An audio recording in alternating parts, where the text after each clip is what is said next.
Agora seguiremos com a próxima palestra de tema Confissão Ficta, súmula 404 do COLEN do Tribunal Superior do Trabalho. Doutora Regina Duarte? Perfeito. Doutora Regina será a palestrante. A apresentação está aparecendo na tela, vai aparecer na tela em instantes. Doutora Regina, a palavra é sua.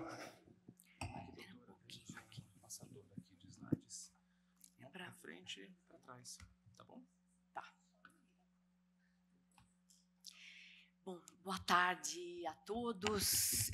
Queria cumprimentar todos os integrantes da mesa.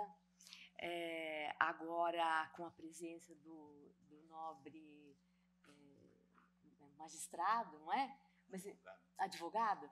E eu só não tenho aqui o nome do senhor, doutor Haroldo. Então, eu cumprimento o Dr. Fábio Ranada, André Damiani, Rodrigo Carpati, Rui Públio Borges Correia e doutora Marcela Guldim, não é? E eu queria dizer que eu estou muito feliz aqui nessa casa, e ao contrário do Dr. Públio, eu advoguei 35 anos antes de ir para o tribunal, e estou lá no tribunal há 12 anos já. Né, o tempo passa. E eu me lembro de ir lá na outra sede da UAB, na época era a gestão do Dr. Durso, não é? E da promessa que fiz, não é? À UAB, primeiro de agradecimento de ter feito constar o meu nome numa lista sextupla com quase 500 concorrentes, e de prometer à advocacia paulista, não é? Aquele compromisso que eu sempre tenho mesmo com os advogados, não é? Sempre atendendo a todos o meu gabinete. Eu estou ali no Tribunal Regional do Trabalho, 12º andar, e eu me lembro de ter falado, olha, eu vou para o tribunal com o mesmo ânimo que eu advoguei vários anos. E meu nome é Trabalho, né? E meu sobrenome é Hora Extra. Eu nunca me esqueço disso. E é uma alegria estar aqui agora. E agora os senhores têm uma casa muito mais sofisticada, não é? Muito mais bonita, mas todo mundo melhor acomodado, não é? Mas o doutor Fábio me convidou para falar sobre um tema técnico. E eu espero que os senhores não durmam, né, nessa palestra aqui, nessa conversa, na verdade, porque quando a gente fala de termo técnico, de coisa técnica, a gente nunca tem muita certeza de falar exatamente o que é.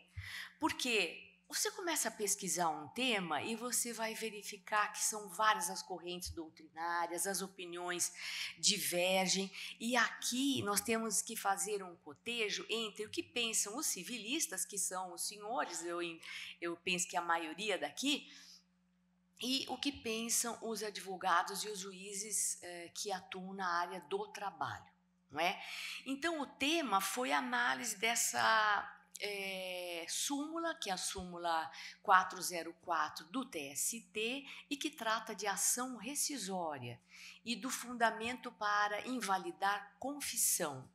E essa súmula, ela tem no seu título a questão de ser ou de se tratar ou não de confissão ficta ou confissão real, não é? Então, para onde eu tenho que apontar aqui para mudar? Para cá?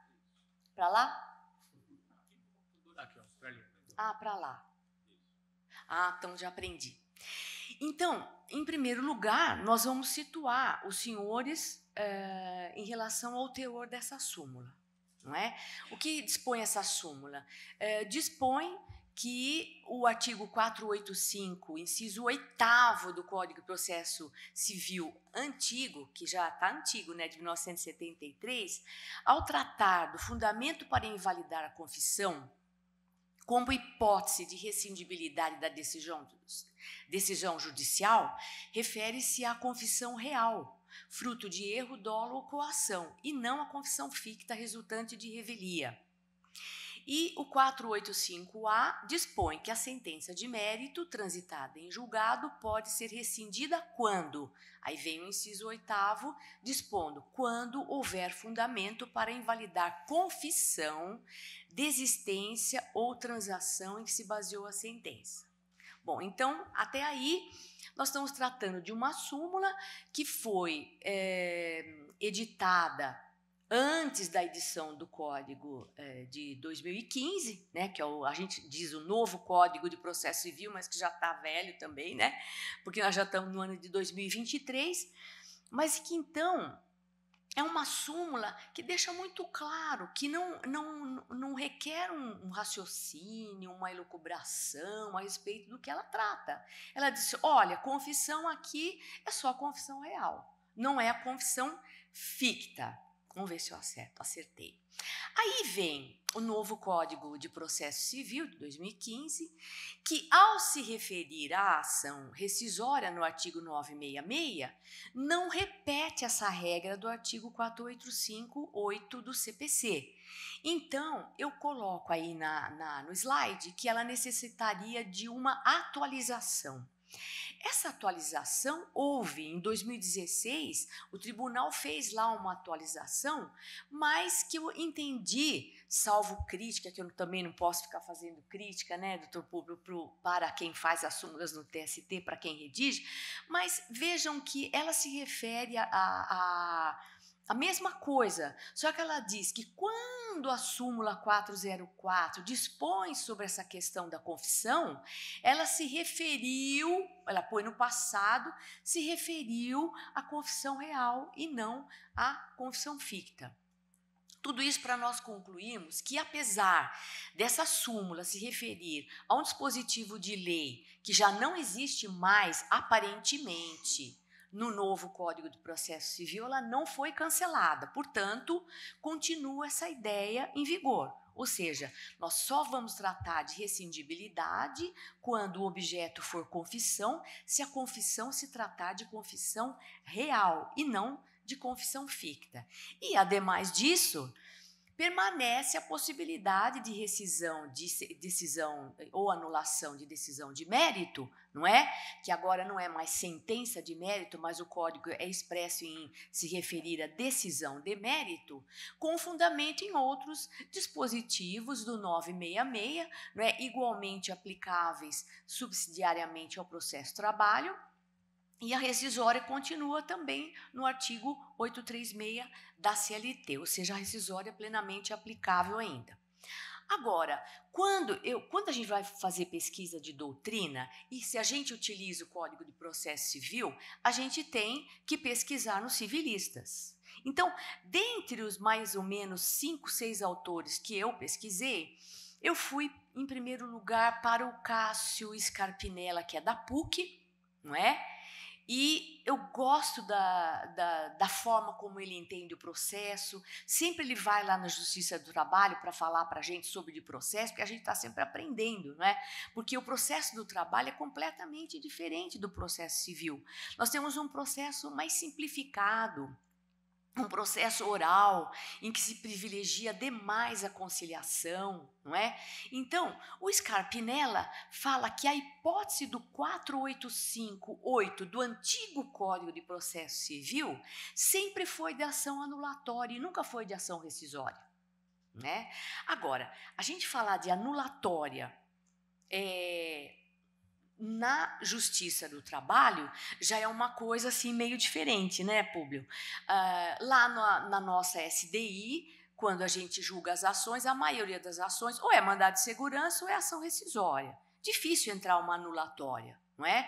Então, para entrar nessa seara da anulatória, se é rescisória ou o que seja, eu vou recordar para os senhores o teor do artigo 966, que agora, no Código de Processo Civil, dispõe sobre a ação rescisória. O que dispõe esse artigo? Dispõe que a decisão de mérito transitada em julgado pode ser rescindida quando? Aí vem o parágrafo 4, que tem a ver com o nosso assunto.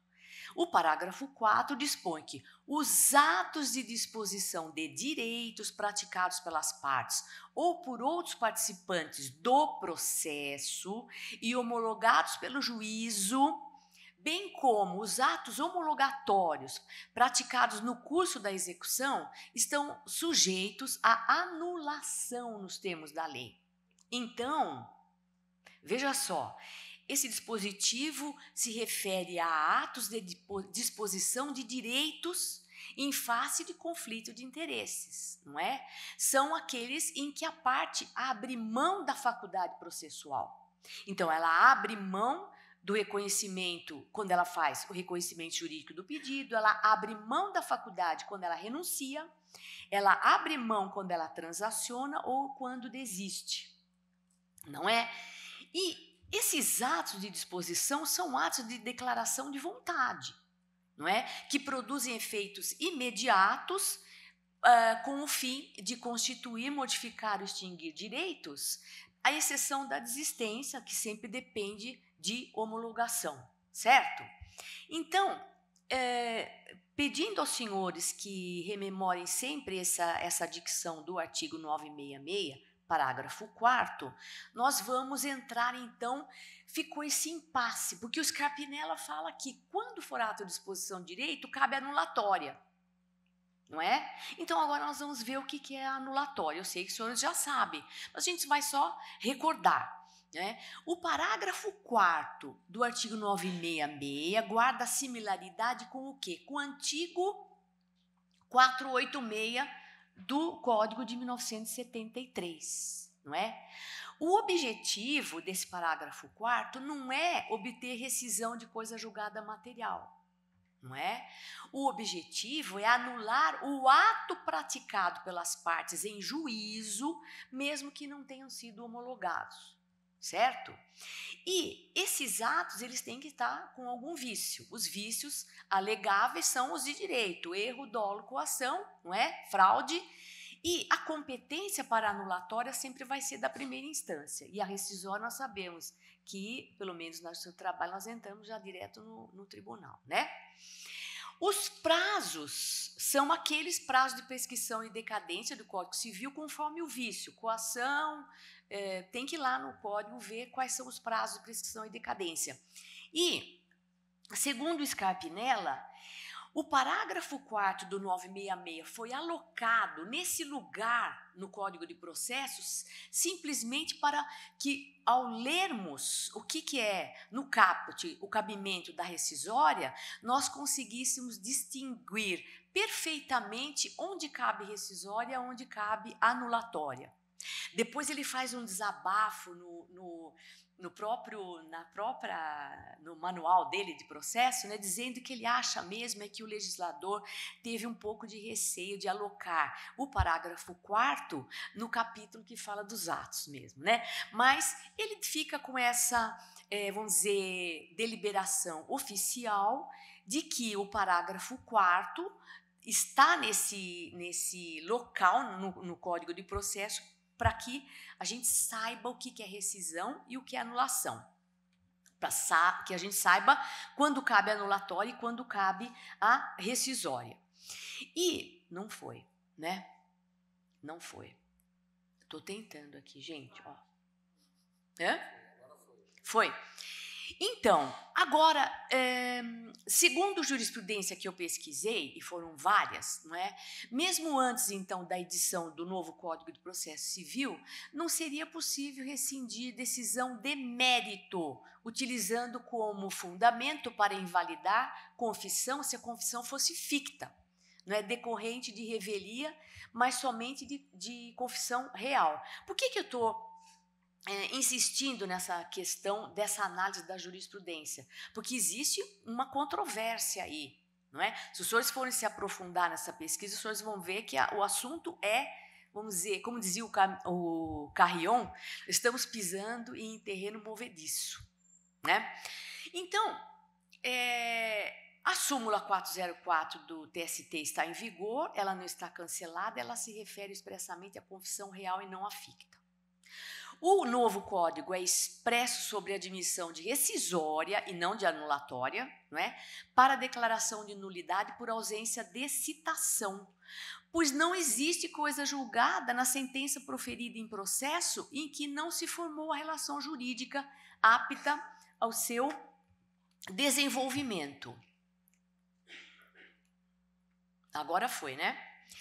Sobre o cabimento ou não da rescisória por violação literal a dispositivo de lei, no caso de ausência de citação válida, o Supremo Tribunal e o Superior Tribunal de Justiça já se posicionaram também no sentido de que o vício apontado como ensejador da rescisória é, em verdade, autorizador da querela nullitatis insanabilis, ou ação de nulidade.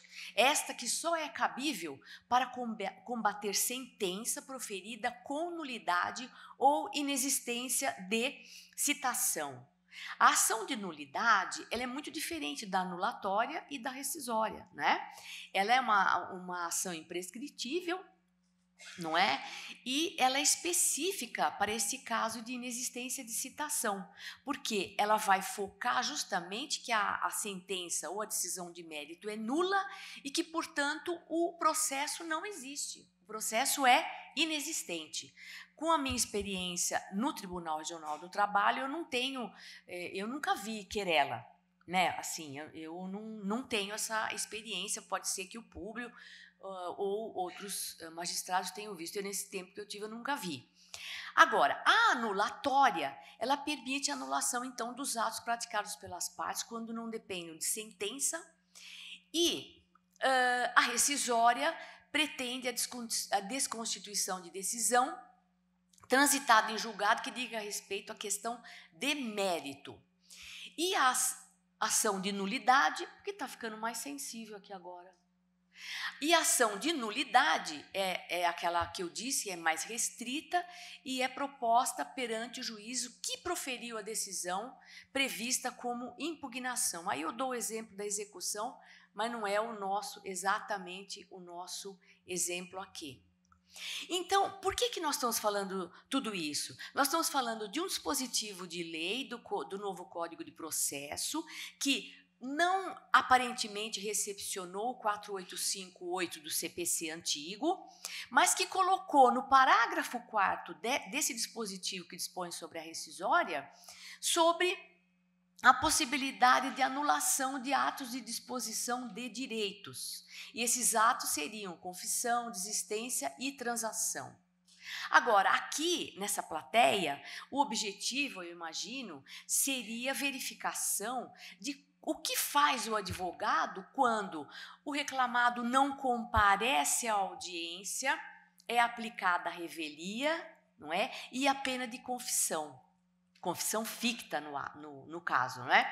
Será que nós poderíamos utilizar a súmula 404 ou algum outro, vamos dizer, artifício para tentar reavivar a posição do reclamado que perdeu o horário da audiência, ou que possa provar que a sua confissão ficta, na verdade, tem base num vício? Não é? Porque como é que se dá a notificação na Justiça do Trabalho? É diferente do processo civil. O 841 dispõe que, uma vez recebida e protocolada a reclamação, é enviada a notificação em 48 horas ao reclamado, sendo notificado para que compareça à audiência de julgamento, que será a primeira desimpedida depois de 5 dias. Como que se dá isso? Com registro postal com franquia ou, se não encontrado, com uma citação por edital, que é a última tentativa. Antes, alguns juízes também tentam fazer por oficial de justiça, não é? O reclamante, ele é notificado da audiência na hora que ele apresenta a reclamação. E a contestação na Justiça do Trabalho, ela é apresentada na hora da audiência. Agora, com o sistema eletrônico, os advogados juntam, né, protocolam a defesa, mas ela fica sob sigilo e somente é liberada na hora da audiência, não é? E isso daqui é fruto do nosso processo eletrônico, que chama PJE, não é? E eu penso que deva ser diferente. E agora, gente, que não vai? Foi. Diferente do que acontece no cível. Não é? Agora, quem tem que estar na audiência? O reclamado ou, se for, pode, a CLT dispõe sobre a possibilidade de um empregado que possa representar, que seja da mesma profissão ou por sindicato profissional, e o reclamado que pode se fazer representar por preposto, não é? E o não comparecimento do reclamante implica o arquivamento, mas o não comparecimento do reclamado implica a revelia e confissão, certo? E, ainda que ausente o reclamado, o advogado na audiência serão aceitos a contestação e os documentos, coisa que antigamente não era possível. Ou seja, era mais fácil para o juiz simplesmente, olha, reclamado ausente, aplica a pena a revelia e a pena de confissão e está tudo perdido. Agora não. Se aceita a defesa, os documentos, não é? E o juiz tem o dever de examinar a defesa e os documentos e, apesar da aplicação da presunção, da aplicação da pena de confissão, não é? Os fatos que puderem ser elididos, não é, por esta prova, que já é uma prova tipo pré-constituída, o juiz tem que ter atenção a isso, certo? Então, não é que o reclamado vai poder fazer prova em juízo, mas, por exemplo, uma perícia, não é? Ele não vai poder fazer os quesitos, formular quesitos para perícia, mas sendo necessária uma perícia numa reclamação trabalhista, o perito apresenta o laudo, não é? E o reclamado, em tese, poderia fazer contraprova, certo? Agora, eu queria falar, como que está meu tempo? 19 minutos? Então, nessa questão da revelia, o certo é admitir a defesa com ou sem preposto e aplicar a pena de confissão, gerando, então, a presunção relativa de veracidade. E, só para explicar para os senhores, não há confissão se a inicial carecer de documento essencial. A defesa tem sido protocolada, então, como eu falei, sob sigilo, e o ideal seria anexá-la ao processo diante da ausência do réu, uma vez presente o advogado. Eu estou apanhando aqui com o... Foi? Agora, aqui eu quis dizer que eu consultei um civilista, mas que atuante na área do trabalho, que é o Manuel Antônio Teixeira Filho, Públio. Ele é categórico ao dizer que seria necessário que o Código tivesse abarcado aquelas hipóteses do 4858 no novo Código. E, como ele também entende que essa disposição do Código Antigo está no 966, parágrafo 4, ele é categórico ao afirmar que, se for ato de disposição de direito, que cabe anulatória e não rescisória. Eu estava consultando também uma obra de um colega nosso, Francisco Jorge, que ele, ao comentar esse entendimento do Manuel Antônio, ele disse assim: mas acontece que o TST não entende assim, não é? Por que o TST não entende assim? Porque o TST entende que só por rescisória é atacável, por exemplo, o termo de conciliação previsto no 841 da CLT, que seria mais ou menos um similar da transação, não é? E que é um dos objetos do parágrafo 4º do artigo 966 do Código de Processo Novo. Então, o que eu queria dizer para vocês é que se o juízo considerou a parte notificada, o reclamado notificado, se tem aviso de recebimento e foi entregue a notificação numa portaria, ainda que seja virtual de condomínio, não é? Se o endereço estiver correto, essa notificação será válida, não é? Porque lembrar que na Justiça do Trabalho a notificação não é pessoal e que há sim a possibilidade de dar validade quando a notificação é recebida por zelador ou uma pessoa, um funcionário que estiver ali. Então, recordando o que nós estamos fazendo aqui hoje agora. Eu vim convidada para falar da súmula 404, que diz que confissão ficta não é objeto de rescindibilidade, porque só pode ser a confissão real. Então, nós já, em tese, devemos esquecer que se uma pessoa morar num prédio de portaria virtual e a notificação for recebida nesse prédio, e se ele não comparecer porque a notificação não lhe foi entregue, e se lhe foi aplicada a pena de confissão e aplicada a revelia, ele só vai poder se defender se a decisão for de mérito através da rescisória. Não é? A anulatória, em tese, ele poderia entrar no curso da reclamatória trabalhista. Só que quando o reclamado pega pé da situação e entra adentra o processo na situação em que se encontra, ele tem na execução, por exemplo, geralmente é quando ele é citado para da penhora. Não é? Então, ele entra no processo e vai ter os recursos normais da execução. Então, ele não vai perder tempo de entrar com uma anulatória, não é? A não ser que seja um caso muito específico.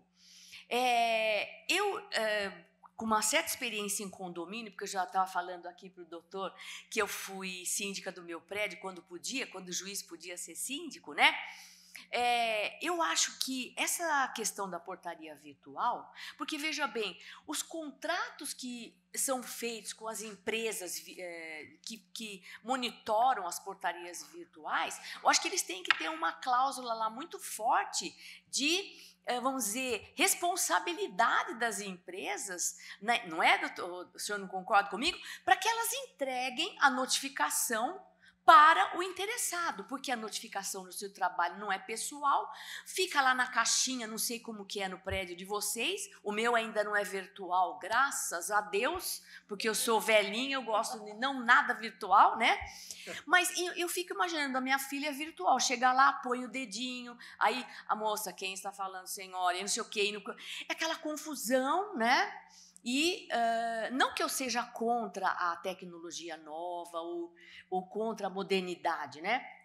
Mas eu acho que os senhores têm esse problema na mão. Ou seja, numa justiça que aceita notificação entregue para qualquer pessoa ali, né? Praticamente é isso que acontece, porque a notificação não é pessoal, como é que vai fazer no prédio? Então tem que ter um contrato que amarre, não é? Essa vamos dizer, atuação das empresas que monitoram essas portarias, sejam elas remotas ou virtuais, não é? Agora, por isso que eu sugeri ali na minha humildade aqui, porque vocês sabem muito mais sobre isso do que eu, mas que a adoção do sistema híbrido seria mais legal, porque lá tem aquele zelador, o seu Manuel, o seu João, olha doutor, chegou aqui uma notificação para o senhor, não é mais confortável? Ele vai no teu apartamento, ele leva a notificação, né? Não que eu quisesse receber uma notificação do seu trabalho, mas pelo menos, ou qualquer correspondência de valor, não é? Então, eu estou sugerindo aí na minha fala o sistema híbrido, vou tentar aqui de novo, ver se entrou. Não entrou? Foi. E voltando à súmula, que foi o motivo pelo qual o doutor Fábio me convidou aqui, não é? Quando a notificação não for entregue e a revelia for aplicada, é só por rescisória que a decisão de mérito vai poder ser rescindida, não é? A diferença entre a confissão real e a confissão ficta, os senhores sabem, não é? Não preciso ficar falando. E só para ir terminando, quando o 966, parágrafo 4, fala sobre atos de disposição de direitos praticados, isso é importante, são atos concretos, não é? Para justificar o teor da súmula 404, que não aceita a confissão ficta, ali, o 966, parágrafo 4, fala de ato concreto. E o não comparecimento a uma audiência ou ausência de depoimento, porque a parte não compareceu, ela tem mais a ver com uma omissão, com uma negligência, com um descuido, uma ignorância e com o mau aconselhamento, infelizmente, de alguns advogados ou contadores, como a gente ouviu alguém falar aí. Eu já falei aqui com o contador. Não, nada contra. Há contadores que sabem muito dessa prática judicial e tudo, né? Mas consultar um advogado está na Constituição, né, gente? Então vamos avante, que os advogados precisam ser consultados e etc. Vamos dizer, tentar não... Deixa o contador fazer a conta e os senhores fazem aquilo que lhes é afeto. Então, para a conclusão nossa, não é? Eu entendi que não há distinção na forma de se proceder a notificações em condomínios e portarias virtuais, aí que requer um cuidado, né? Mesmo em condomínio com portaria remota, a regra é sempre de se manter um zelador. Eu aconselharia isso mesmo nas virtuais. E a notificação pode ser recebida pelo zelador sendo válida. E nós chegamos às seguintes conclusões. A súmula sobre a qual eu vim falar aqui, ela é de uma clareza solar. Ou seja, nada de confissão ficta e não foi cancelada. Ela foi atualizada mais ou menos porque ela se refere à lei antiga. Quer dizer, ela não está se manifestando sobre o que aconteceu com o artigo 485, como que ele é disposto hoje no novo Código de Processo, não está dizendo nada disso, só está repetindo a regra antiga. Segundo, a confissão a que ela se refere é a real e não a ficta.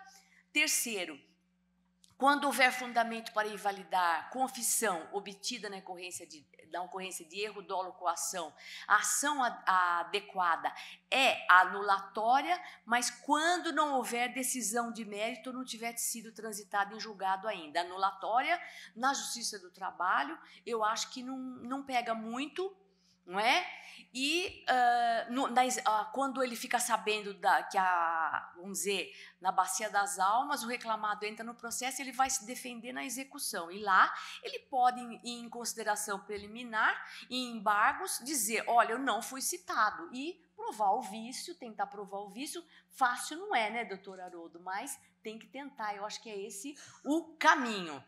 E eu queria só dizer que, da minha lavra, eu tenho aqui um acórdão que fala justamente desse tema, não exatamente da súmula 404, mas eu faço expressa referência a vício de citação, e foi uma rescisória que entraram aí com um esteio em erro de fato, vício de citação e erro de fato, que é o 966, inciso 8º. E eu dei ganho de causa. Eu julguei procedente essa ação rescisória, entendendo que subsistiam razões para acolher a pretensão, porque a reclamada, a autora na rescisória, não esteve na audiência, não é? E o juiz verificou que a citação foi encaminhada ao endereço que consta do cadastro do Infojude, não é? E declarou revel e confessa a reclamada. E aí eu faço aqui uma consideração sobre a forma de citação do 841 da CLT e cito a súmula 16 do TST, que dispõe, presume-se recebida a notificação em 48 horas, não é? E o seu não recebimento, a entrega após o decurso desse prazo, constitui ônus de prova do destinatário. E eu entendi que, nesse caso, o destinatário provou que a citação não era válida, não é? E eu digo aqui que é possível aferir a ciência da parte por outros elementos do processo, mas neste caso que eu julguei, eu não verifiquei a existência de indício que apontasse para a ciência da ação pelo réu em data anterior à sentença. Então, esquecendo um pouco dessa hipótese do parágrafo 4º, 966, do novo Código, os senhores têm que manejar os outros incisos do artigo 966, que dispõe sobre ação rescisória e o erro de fato, ou seja, considerando válida um fato existente que, na verdade, não existiu.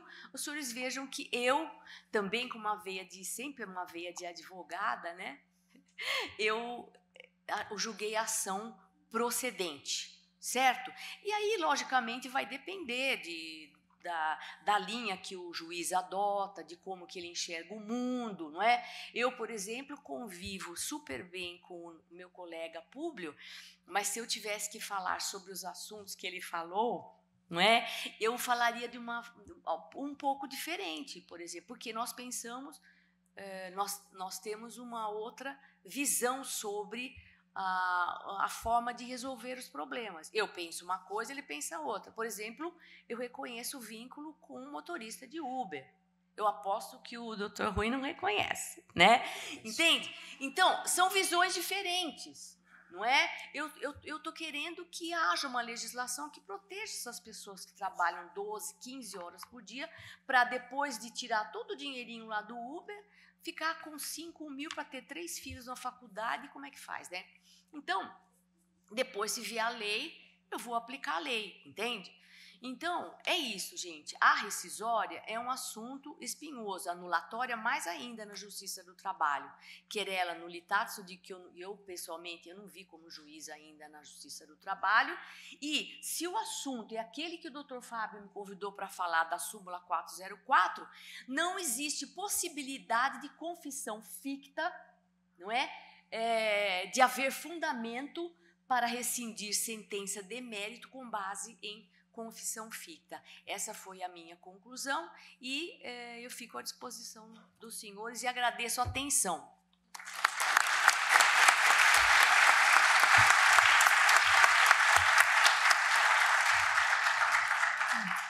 Doutora Regina, obrigado. Nós temos uma pergunta, a doutora Leidiane tem uma pergunta. Se puderem passar o microfone para ela.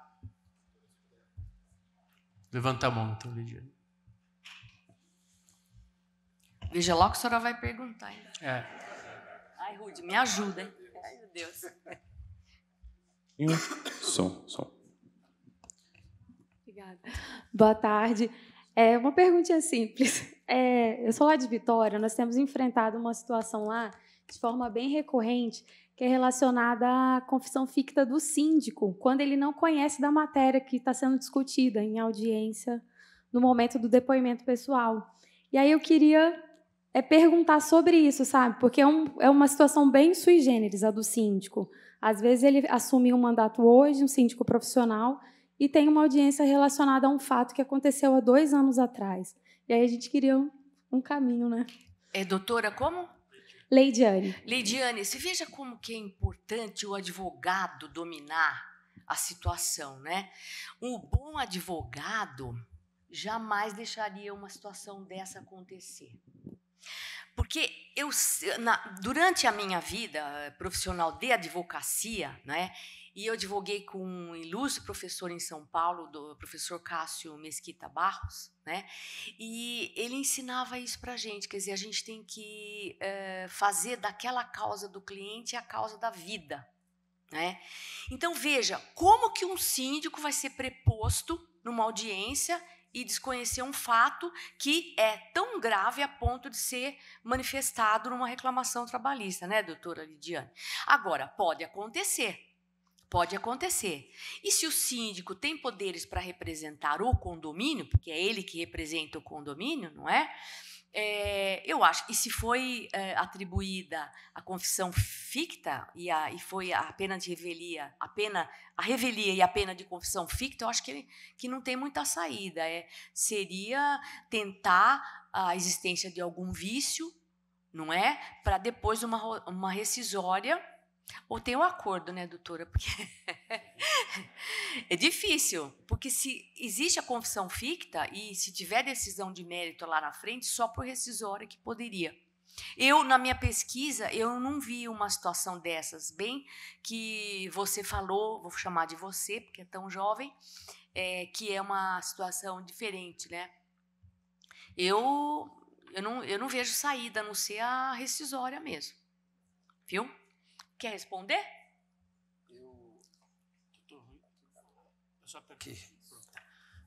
Eu sou juiz de primeiro grau, embora esteja substituindo o tribunal desde 2010, há cerca de 13 anos, mas isso que a senhora falou é o sonho de consumo de um juiz. O preposto não saber nada, porque daí acaba tudo, a audiência está resolvido. A CLT é clara, fala que o preposto, as suas declarações obrigarão o proponente, ou seja, ele não é testemunha. A testemunha tem que ter vivenciado os fatos e tudo mais. O preposto pode ter entrado ontem na empresa, e aqui esquece de ser um condomínio. Mas ele tem que saber, porque ele vai declarar em nome daquele que deu autorização para isso, tá bom? Tem que esperar ter mais ações desse tipo, doutora Lidiane, para ver como é que anda. Eu vou começar a pesquisar. Se eu achar alguma coisa, eu falo para a senhora.